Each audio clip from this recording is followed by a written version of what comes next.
बच्चों आज का टॉपिक है हमारा सेल्फ इंडक्शन। इससे पहले हम लोग म्यूचुअल इंडक्शन पढ़ चुके हैं, ठीक है। अब हम पढ़ेंगे सेल्फ इंडक्शन क्या होता है, ठीक है। अब सेल्फ इंडक्शन क्या होता है तो देखिएगा, जैसे हमारे पास एक कॉइल है और इस कॉइल को आप क्या करते हो, बैटरी से कनेक्ट करते हो और साथ में रियोस्टेट भी लगाते हो, ठीक है। और यहाँ पे हमने करंट की डायरेक्शन और करंट की वैल्यू के लिए देखने के लिए हमने गैल्वेनोमीटर लगा दिया, ठीक है।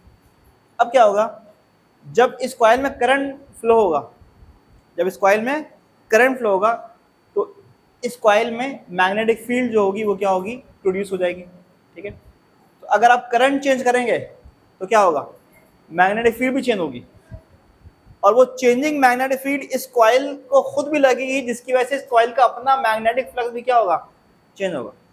मतलब आप जिस कॉइल का करंट चेंज करते हैं उस कॉइल का मैग्नेटिक फ्लक्स चेंज होता है और उस कॉइल में भी ईएमएफ आ जाता है।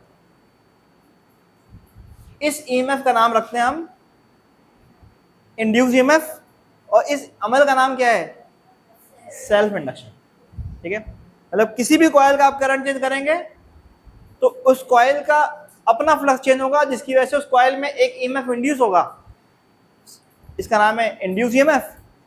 और एक पर्टिकुलर नाम और भी है, बैक ईएमएफ भी बोलते हैं। इस इंड्यूस्ड ईएमएफ को हम बैक ईएमएफ भी कहते हैं। और वो जो बैक ईएमएफ होता है वो दो काम करता है, पता है। जब आप करंट चेंज करने के दो तरीके हैं बच्चों, करंट चेंज करने के दो तरीके हैं। करंट हम बढ़ा के भी चेंज कर सकते हैं और करंट को कम करके भी चेंज कर सकते हैं। जब आप करंट बढ़ा रहे होंगे, यहाँ से रियोस्टेट की मदद से आप करंट बढ़ा रहे होंगे तो क्या होगा, इसका फ्लक्स चेंज होगा, तो इसमें जो ईएमएफ इंड्यूस होगा वो उस बढ़े हुए करंट को कम करने की कोशिश करेगा, क्योंकि इंड्यूस ईएमएफ हमेशा अपोजिट डायरेक्शन में वर्क करता है। तो यहाँ पे जो आप करंट बढ़ाने की कोशिश कर रहे होंगे तो इंड्यूस ईएमएफ उस बढ़े हुए करंट को कम करने की कोशिश करेगा। और अगर आप करंट को यहाँ से कम करने की कोशिश करेंगे तो भी इंड्यूस ईएमएफ आएगा और वो इंड्यूस ईएमएफ से जो करंट आएगा, इंड्यूस करंट, वो उस कम हुए हुए करंट को क्या करने की कोशिश करेगा, बढ़ाने की कोशिश करेगा, अपोजिट करेगा, ठीक है। तो देखिए लिखा है the phenomena of inducing EMF in the coil, ऐसा तरीका जिसमें आप इंड्यूस करवाएं ईएमएफ को किसी कॉइल में by changing current of the same coil, उसी कॉइल का करंट चेंज करवा के आप इंड्यूस करवाना चाह रहे हैं उस कॉइल में ईएमएफ। इस अमल को क्या बोलेंगे हम लोग, सेल्फ इंडक्शन। जब आप किसी भी कॉइल का करंट चेंज करते हैं उस कॉइल में भी ईएमएफ इंड्यूस होता है, सेल्फ इंडक्शन इसको बोलते हैं, ठीक है। अब एक सेकेंड में जितना ज्यादा करंट चेंज करवाएंगे किसी कॉइल का उतना ज्यादा उसमें क्या आएगा, ईएमएफ आएगा, ठीक है। इसको आप एल भी लगा सकते हैं, कोई मसला नहीं है, सेल्फ इंडक्शन का सिंबल। अच्छा, साइन ऑफ प्रोपोर्शन हटेगा तो लगेगा इक्वल टू साथ कांस्टेंट। कांस्टेंट का नाम है सेल्फ इंडक्टेंस। क्या नाम है बच्चों, सेल्फ इंडक्टेंस नाम है, ठीक है, एल।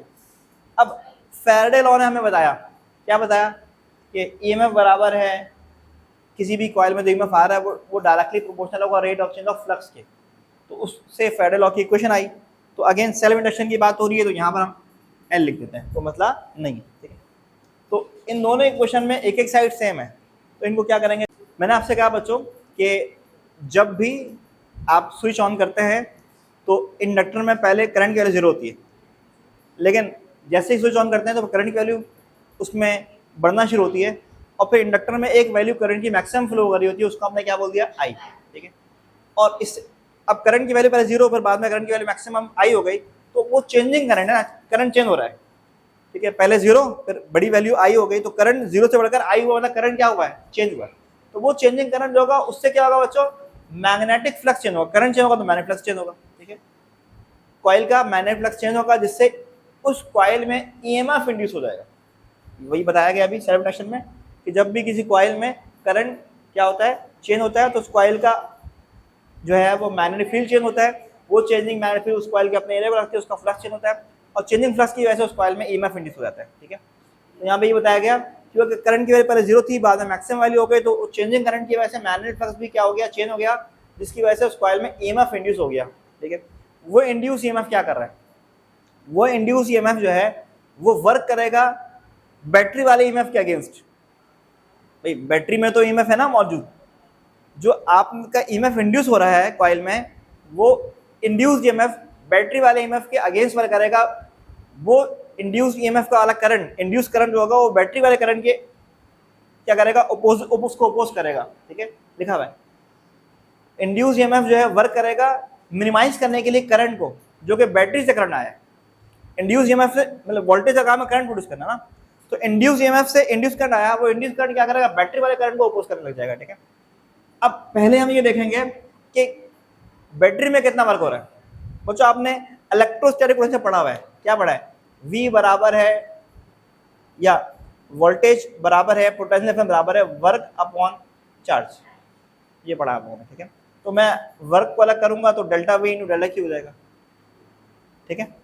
अब डेल्टा V पोटेंशियल डिफरेंस है, हमारे पास जो पोटेंशियल डिफरेंस आ रहा है इसको बोलते हैं इंड्यूस ईएमएफ, क्या बोलते हैं, ठीक है, in case of self induction, ठीक है। तो ये आ गया इंड्यूस ईएमएफ, जो अभी पढ़ा है आपको। सेल्फ इंडक्शन के केस में क्या होता है, L delta I upon delta D होता है। सेल्फ इंडक्शन के केस में क्या होता है, L delta I upon delta D होता है, ठीक है। तो यहाँ पे आपने क्या कर देना है, डेल्टा V की तरह लिखना है L delta I upon delta D और डेल्टा Q को साथ लिख दिया। फिर क्या करेंगे, डेल्टा Q और डेल्टा D को एक तरफ कर देंगे, डेल्टा Q साइड आगे लिख दिया और T डिवाइड बाय उसके साथ लिख दिया और बचा L डेल्टा I आगे लिख दिया, ठीक है। अब क्या होगा बच्चों, ये चार्ज फ्लो हो रहा है टाइम में, इसको आप करंट कहते हैं, क्या कहते हैं, हम करंट का एवरेज वैल्यू ले रहे हैं, क्या ले रहे हैं, करंट का एवरेज। हम कह रहे हैं कि जो करंट है ना पहले 0 था बाद में I हो गया, तो दो वैल्यू हो गए ना, एक पहले 0 बाद में I, और दोनों को हम क्या लेंगे एवरेज, तो प्लस करवा के divide by 2, sum of quantity divide by number of quantity, दो क्वांटिटी ऐड हो रही है करंट की, तो डिवाइड में क्या आ गया, 2 आ गया, ठीक है। इसके बाद बचेगा क्या, I अपॉन 2। अच्छा, अब क्योंकि ये चेंज ऑफ करंट लिखा है बच्चों, मैं कह रहा हूँ चेंज ऑफ करंट की भी, अगर मैं ये कहता हूँ आपसे कि करंट की पहले वैल्यू 0 है और बाद में I है, करंट की वैल्यू पहले 0 बाद में I, तो चेंज ऑफ करंट I हो गया ना, तो मैं डेल्टा I को क्या लिख सकता हूँ, I लिख सकता हूँ। तो इस डेल्टा I को देखो मैंने यहाँ पे I लिख दिया है, इस डेल्टा I को मैंने यहाँ क्या लिख दिया, I लिख दिया, और डेल्टा Q अपॉन डेल्टा की जगह क्या लिख दिया, I अपॉन 2, और ये L वैसे आ गया।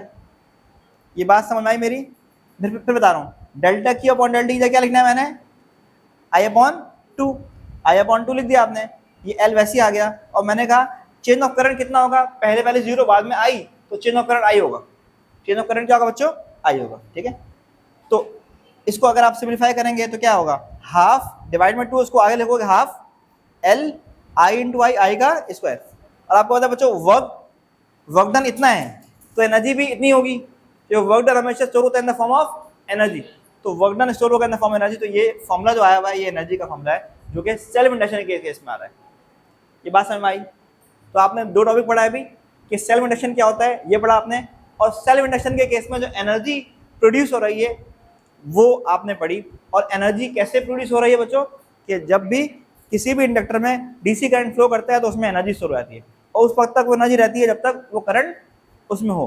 तो इंडक्टर के लिए आपको पता होना चाहिए उसकी सेल्फ इंडक्टेंस क्या है और कितना करंट फ्लो कर रहा है, तो आप क्या निकाल लेंगे, उसकी एनर्जी निकाल लेंगे, ठीक है।